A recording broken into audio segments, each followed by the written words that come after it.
सबसे पहली चीज क्लोजिंग में अप्रिसिएशन, यानी कि आपने स्नेह देना है, बंदे की तारीफ जरूर करनी है, अप्रिशिएट करना है, डाउन नहीं करना है, पहली चीज। दूसरी चीज लॉजिक, आप जब भी किसी की क्लोजिंग करते हो तो लॉजिक के साथ बात करें। अगर हमें भगवान ने मुंह दिया है तो इसका मतलब ये नहीं कि हम कुछ भी बोल दें। जब भी आप किसी की क्लोजिंग करें तो आपकी बात लॉजिकल होनी चाहिए, उसका वजूद होना चाहिए, वो रियल होनी चाहिए, अनरियल नहीं होनी चाहिए, रियलिस्टिक लगनी चाहिए। लॉजिक के साथ बात करें कि ऐसा होने से ऐसा, जैसे किसी ने कहा कि प्रोडक्ट महंगे हैं तो लॉजिक दें कि अच्छा एक बात और समझिए, आपके पास नॉलेज भी होनी चाहिए। अश्वगंधा, आप लोगों एलोवेरा आपने हमारी कंपनी का देखा है? हेलो, आप लोगों ने एलोवेरा देखा है? हमारा एलोवेरा कितने का आता है? 800-900 रुपए का एलोवेरा आता है। आपको पता है दुनिया में एलोवेरा में सबसे महंगा एलोवेरा कौन सा है? मैं बताता हूँ। दुनिया में सबसे महंगा एलोवेरा है barbadensis. Barbadensis is the most efficient, most nutritional and most costly aloe vera. और अगर आप हमारा एलोवेरा, आज आप एक काम करना, हमारी एलोवेरा की बोतल देखना है डब्ल्यूपीएल की, तो आप पढ़ोगे उसमें सबसे ज्यादा जो एलोवेरा पड़ा हुआ है बर्बाडेंसिस पड़ा हुआ है। आप गूगल पे जाइएगा, आप पढ़िएगा बर्बाडेंसिस क्या होता है। अगर कोई आपसे कहे प्रोडक्ट महंगे हैं तो आप उसे बोल सकते हो सर प्रोडक्ट महंगे नहीं है, एक्चुअली हमारे प्रोडक्ट की क्वालिटी अच्छी है। आपको पता है दुनिया में सबसे महंगा एलोवेरा कौन सा होता है? बर्बाडेंसिस होता है। आप उसको देखना, हमारे एलोवेरा में सबसे पहला ये पड़ा। लॉजिक के साथ बात करें, कहने का मतलब है लॉजिक। हमारी अश्वगंधा में केएसएम पड़ा हुआ है, हमारी हल्दी में कौन सी हल्दी पड़ी हुई है, हमारे थंडर ब्लास्ट में कौन सी थंडर। अभी मुझे एक दिन एक व्यक्ति मिला, वो कहने लगा कि सर थंडर ब्लास्ट बहुत महंगा है।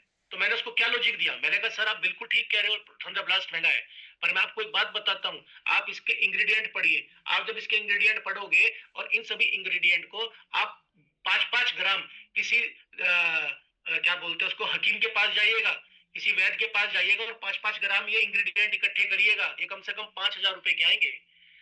तो आपको मैं एक तरीका बताता हूँ, हमेशा आप जब भी एडब्ल्यूपीएल में काम करते हैं तो एडब्ल्यूपीएल के जितने भी प्रोडक्ट हैं उनके इंग्रेडिएंट को जरूर पढ़िए। इंग्रेडिएंट का मतलब समझते हो? इंग्रेडिएंट का मतलब होता है हमारी प्रोडक्ट में जो जो चीजें पड़ी हुई हैं, हर प्रोडक्ट के, खासकर थंडर, लिवो, गाइनो, कार्डो, ऑर्थो, इन 5-7 प्रोडक्ट के जो इंग्रेडिएंट है उनमें से 4-4 इंग्रेडिएंट आप याद कर लो। जब आप ऐसी अच्छी सी बात करोगे ना, लॉजिकल बात करोगे, तो इंसान को लगेगा समझदार आदमी बात कर रहा है, कोई बेवकूफ आदमी बात नहीं कर रहा है। तो लॉजिक के साथ बात करिए जब भी आप किसी से क्लोजिंग करते हो, या जब भी दुनिया में कभी भी बात करते हो, लॉजिकल बात करो। ये नहीं कि कोट पहन लिया, टाई पहन लिया और हमारे पास आ गई गाड़ी, अब हम कुछ भी बोलेंगे और आदमी बिजनेस में आ जाएगा। लोग पागल नहीं है। एक इंसान अगर आपको 16,000 रुपए देके बिजनेस में आना चाह रहा है तो 10 सवाल तो पूछ सकता है ना। और अगर कोई आपसे 10 सवाल पूछ रहा है तो कम से कम भैया 4 बातों का जवाब तो हमारे पास होना चाहिए। तो लॉजिक के साथ बात करनी है। तीसरी चीज कैलकुलेशन।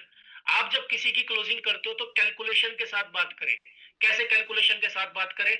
और कभी भी कैलकुलेशन आदमी पे मत आजमाए, अपने पे आजमाए। मैं आपको बताता हूँ, मान लीजिए मैं आरव जी की क्लोजिंग करने गया, आरव जी आज सैलरी पे हैं, आरव जी की सैलरी है 25,000 रुपए, और आरव जी पिछले 5 साल से पिछले 10 साल से क्या, मान लीजिए आरव जी की सैलरी है 20,000 रुपए और आरव जी पिछले 10 साल से नौकरी कर रहे हैं।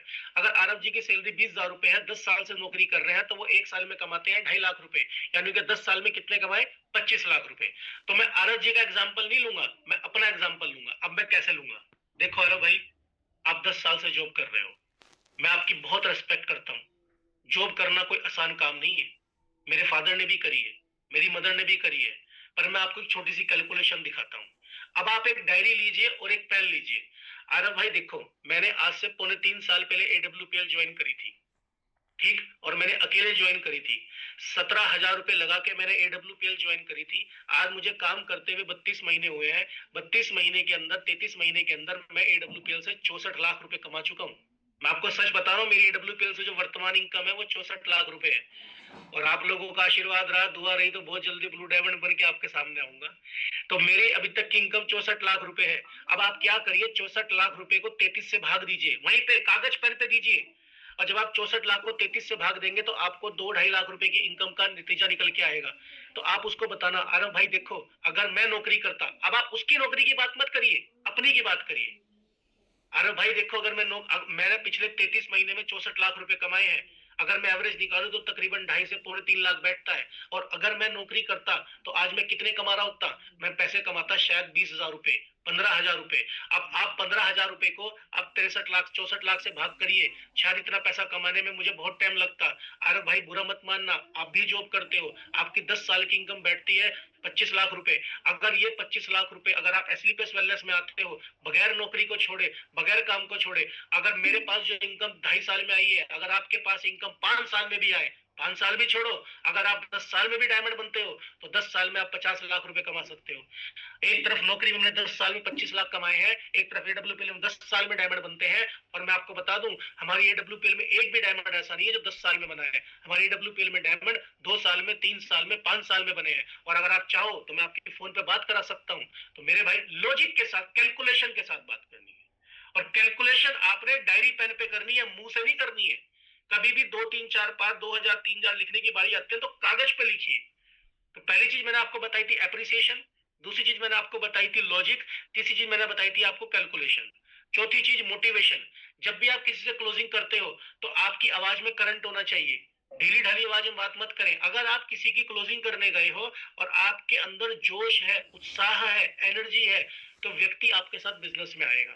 कोई भी आदमी ढीले ढाले आदमी के साथ बिजनेस करना पसंद नहीं करता। हर इंसान ये चाह, एक इंसान आपके साथ बिजनेस में आ रहा है तो वो आपको अपना करियर दे रहा है, वो आपको अपना भविष्य दे रहा है, वो आपके साथ बिजनेस में आज मैंने एडब्ल्यूपीएल ज्वाइन करी महागुरु जी राजीव सर के साथ। एक बार जोरदार तालियां महागुरु जी राजीव सर के लिए।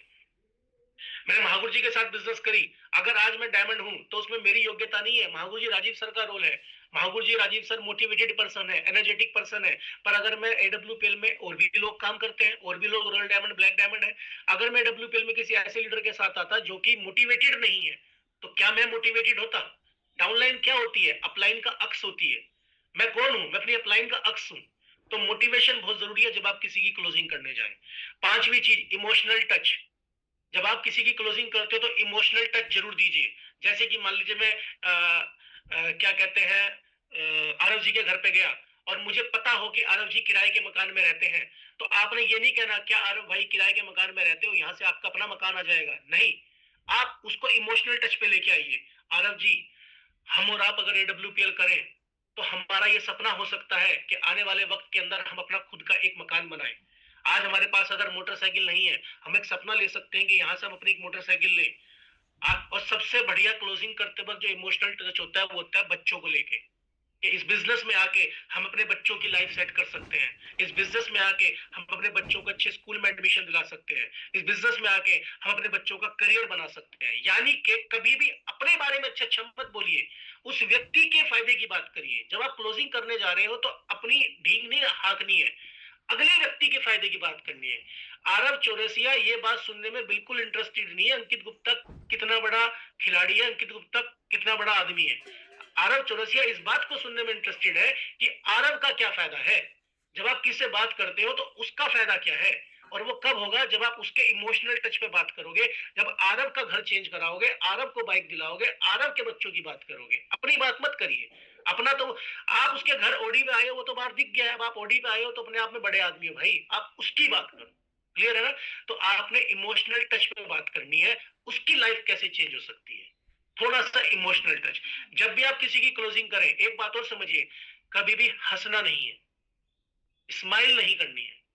हम लोग ही करके बात करते हैं तो सीरियस बात भी कॉमेडी हो जाती है। क्लोजिंग में कभी भी हंसी मजाक नहीं होना चाहिए। बाकी कभी भी आप हंसी मजाक करो, क्लोजिंग में कभी हंसी मजाक नहीं होना चाहिए।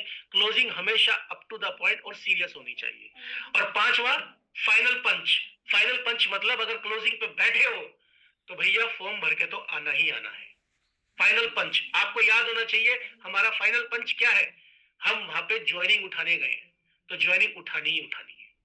आप टूल किट, जब भी आप किसी की क्लोजिंग करने जाएं तो आपके हाथ में टूल किट जरूर होनी चाहिए, ताकि आप 650 रुपए देके लेके उसका रजिस्ट्रेशन कर सको। नहीं तो 1000 2000 रुपए 3000 रुपए 4000 रुपए लेके उसकी ज्वाइनिंग। हम लोग क्लोजिंग करने जाते हैं, उसके बाद भी जगह छोड़ के आते हैं। हम लोग क्लोजिंग करने जाते हैं, उसके बाद फिर दोबारा मिलने की बात करके आते हैं। नहीं, आप जब किसी की क्लोजिंग करने बैठे हो तो वहीं पे रिजल्ट आना चाहिए। That is the final point. तो 5 चीजें आप लोगों ने ध्यान रखनी है जब आप किसी की क्लोजिंग करें। एप्रिसिएशन, सराहना करनी है। लॉजिक, अनलॉजिकल बात नहीं करनी है। कैलकुलेशन, कैलकुलेटिव तरीके से बात करनी है। मोटिवेशन, जोश के साथ बात करनी है। इमोशनल टच, इमोशंस को टच करना है। और फाइनल पंच, जॉइनिंग उठानी है। दोस्तों क्लोजिंग एक बहुत बड़ा सब्जेक्ट है।